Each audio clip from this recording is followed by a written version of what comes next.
Assalomu alaykum hurmatli kuzatuvchilar. Men Denov tadbirkorlik va pedagogika instituti o'qituvchisi Boboxon Muzaffar Ziyatullayevich. Bugun sizlar bilan kvant biofizikasi elementlar mavzusi bilan tanishamiz. Kvant biofizikasi biologiya va fizika fanlarining tutashgan sohasi bo'lib, biolog tizimlarning eng mayda darajadagi xususiyatlarini o'rganadi.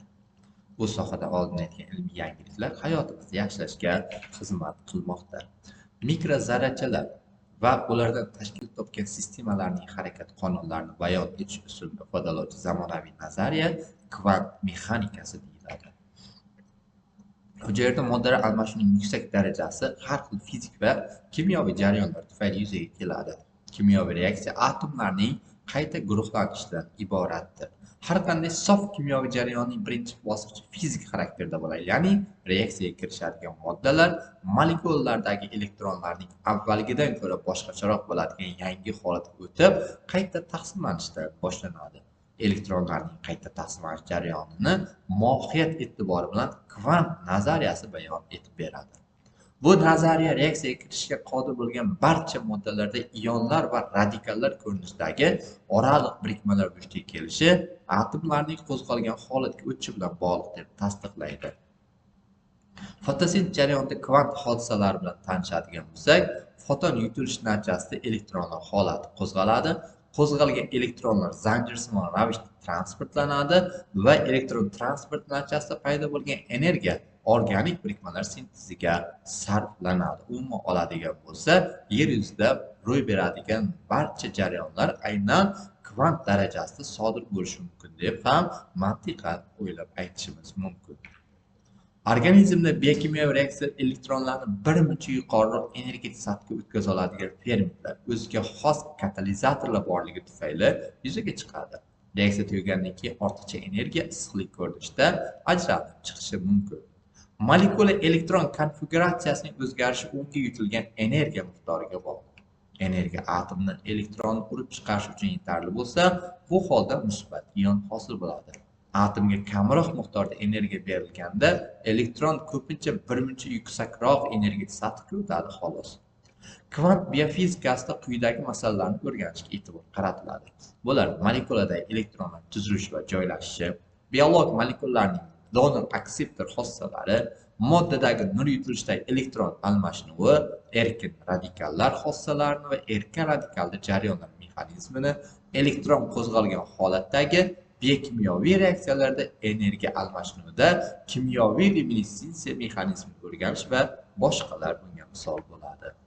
Fotofizika va fotokimyo asoslari bilan tanishadigan bo'lsak, molekulaning umumiy energiyasi, elektronlar energiyasi, tebranma va aylanma harakat energiyalaridan tashkil topadi va uning formulasi quyidagicha ifodalanadi. Fotokimyo va fotobiologiyadagidek elektromagnetik spektrning tor 200-700 nanometr sohasi bilan ish ko'riladi. Xalqaro yoritish komissiyasi to'lqin uzunligi sohalarini quyidagicha ifodalashni tavsiya etadi. Bunda ultrabinafsha nurlanish sifatini o'rganadigan bo'lsak, bunda ultrabinafsha nurlar 3 ta guruhga bo'linadi, ya'ni ultraviolet S, ultraviolet B, ultraviolet A. Bu yerda ultrabinafsha S to'lqin uzunligi o'rtacha 100 nanometrdan 280 nanometrlargacha bo'ladigan bo'lsa, undan keyingisi esa ultrabinafsha nur B bo'ladigan 280-315, ultrabinafsha A bu asosan 315-400 nanometr oralig'ida bo'ladi. Ko'rinuvchi nurlar bu asosan 400 nanometrdan to 780 nanometr oralig'idagi bo'lgan nurlar hisoblanadi. Qisqa to'lqinli nurlanish energiyasi kimyoviy bog'lar energiyasidan katta bo'lib, molekulalarni ionlantiradi va kimyoviy bog'larni uzadi. Aynan mana shu soha bilan radiobiologiya fani shug'ullanadi. Uzun to'lqinli nurlanish modda tomonidan yutilganda elektronning aylanma va tebranma energiyalari oshadi. Shu sababdan infraqizil nurlanish reaksiyalar tezligini oshiradi, ammo bu molekulalarda kimyoviy o'zgarishlar keltirib chiqarishga qodir emas. Atom va molekula statsionar energetik holatlarda bo'lishi mumkin. Bunday holatlarda ular energiya nurlantirmaydi va yutmaydi. Kvant o'tishlarda atomlar va molekulalar bir statsionar holatdan ikkinchisiga, bir energetik sathdan ikkinchisiga sakrashsimon tarzda o'tadilar. Atomlar holatining o'zgarishi elektronlarning energetik o'tishlari bilan bog'liqdir. Molekulalarda energiya elektron o'tishlar natijasida o'zgarmay, balki atomlar tebranishlarining o'zgarishi natijasida va aylanma sathlar orasidagi o'tishlarda ham ro'y o'zgarishi mumkin. Fotonni chiqaruvchi kvant o'tishlarini vujudga keltiruvchi sabablarga ko'ra nurlanish ikkita guruhga bo'linadi. Agar bu sabab ichki sabab bo'lsa va zarracha o'z-o'zidan pastki energetik sathga o'tsa, u holda bunday nurlanish spontan nurlanish hisoblanadi. U vaqt, chastota, tarqalish yo'nalishlari, qutblanishlari bo'yicha tasodifiy va xaotikdir. Nurlanishning boshqa bir turi majburiy yoki induksiyalangan nurlanish hisoblanadi. U fotonning uyg'ongan zarrachalar bilan o'zaro ta'sirlashishda vujudga keladi. Majburiy kvant o'tishlar natijasida zarrachalardan bitta yo'nalishda ikkita bir xil foton tarqaladi. Biri birlamchi, ikkinchisi esa ikkilamchi hisoblanadi. Atom yoki molekulalardan nurlanayotgan energiya chiqarish spektrini, yutilayotgani esa yutilish spektrini shakllantiradi. Spektral chiziqlarning intensitligi 1 sekundda yuz beruvchi bir xil o'tishlar soni bilan aniqlanadi va shuning uchun ham nurlanuvchi atomlar miqdoriga va mos o'tishlarning ehtimolligiga bog'liq bo'ladi. Kvant o'tishlar istalgan energetik sathlar orasida paydo bo'lavermaydi. Ehtimol bo'lgan va ehtimol bo'lmagan yoki ehtimol kam bo'lgan o'tishlar shartlarini ta'riflovchi tanlash yoki taqiqlash qoidalari aniqlangan. Spektrlar turli informatsiyalar manbai bo'lib hisoblanadilar. Eng avvalo spektrlarning ko'rinishiga qarab atom va molekulalarni aniqlash mumkin. Bu sifatli spektral analiz masalalaridan hisoblanadi. Spektral chiziqlarning intensivliklari bo'yicha nurlanuvchi atomlarning miqdori aniqlanadi. Bu miqdoriy spektral analizdir. Bunda konsentratsiyali aralashmalarni ham osonlik bilan topadilar va massasi juda kichik bo'lgan namunalar tarkibini aniqlaydilar. Yorug'likning yutilishi Grotius qoidasiga ko'ra, fotokimyoviy reaksiyaga faqat molekula tomonidan yutilgan nurgina sabab bo'ladi. Demak, fotokimyoviy jarayonlar asosida yorug'likning yutilishi hodisasi yotadi. Muhitda tarqalayotgan yorug'lik intensivligi uning modda molekulalari tomonidan yutilishi va sochilishi natijasida kamayishi mumkin.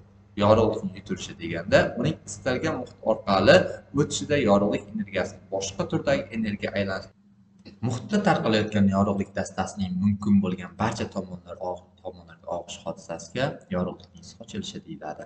Yorug'lik sochilishining vujudga kelishi uchun zarur shart-sharoit bu optik nobirdzinlikning mavjudligi, ya'ni asosiy muhitnikidan boshqacharoq sindirish ko'rsatkichga ega bo'lgan sohalarning mavjudligidir. Yorug'likning sochilishi diffraksiyasi ba'zi bir umumiy tomonlarga ega. Ikkala hodisa ham to'liq yoki nobirdzinliklar va to'lqin uzunligi orasidagi munosabatga bog'liq bo'ladi. Bu hodisalar orasidagi farq shundan iboratki, diffraksiya ikkilamchi to'lqinlarning interferensiyasi tufayli sodir bo'ladi, sochilish esa yorug'lik ta'siri ostida bo'luvchi nurlanishlarning qo'shilishi tufayli vujudga keladi. Bunday nobirdzinliklarni ikkita asosiy turiga ajratishimiz mumkin. Bular bir jinsli shaffof moddada o'zga jinsli mayda zarrachalarning mavjudligi. Bunday muhitlar xira muhitlar deyiladi. Bularga tutun, tuman, suspenziyalar va emulsiya va boshqalar misol bo'ladi. Loyqa muhitlardagi sochilish hodisasiga Tindal hodisasi deb ataladi.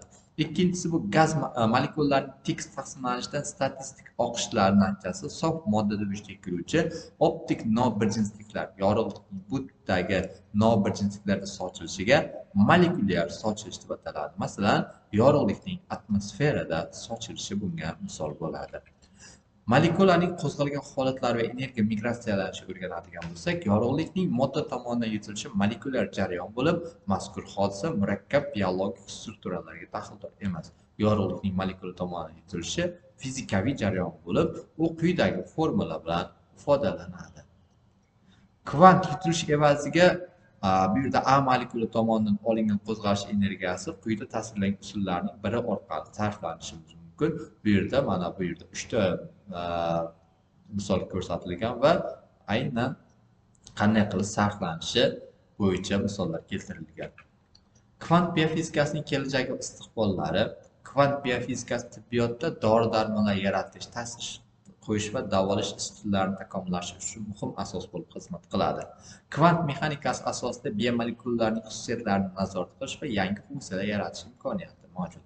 Kelgusida kvant kompyuterlarni biologik tizimlar asosida yaratish istiqbolli yo'nalish sanaladi. Mavzuni o'rganish uchun asosan foydalanish mumkin bo'lgan qo'shimcha asosiy adabiyotlar axborot manbalariga quyidagilardan foydalanishingiz mumkin. E'tiboringiz uchun